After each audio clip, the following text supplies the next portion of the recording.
Ippon me mae. Your opponent is sitting facing you. When you sense that he's about to attack, draw your sword and cleave his temple. Follow immediately with a downstroke. While rising, bring the sword up and then swing it down in the Kesa style to perform chiburi. Align your rear foot with the front and then draw your right foot back. Extend your right elbow and replace the blade in the saya. At the same time, lower your rear knee to the floor. Rise and simultaneously align the rear foot with the front and assume taito shise.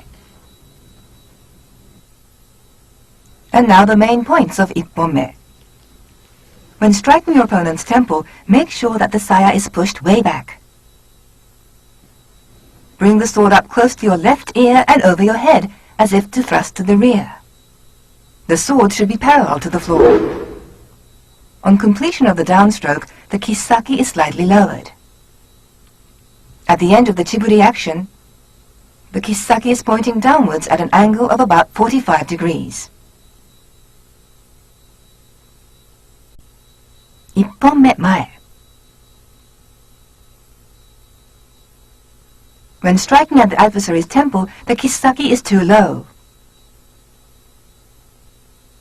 The kisaki should only be slightly lower than your right shoulder. When raising the sword overhead, the fists and kisaki are too low.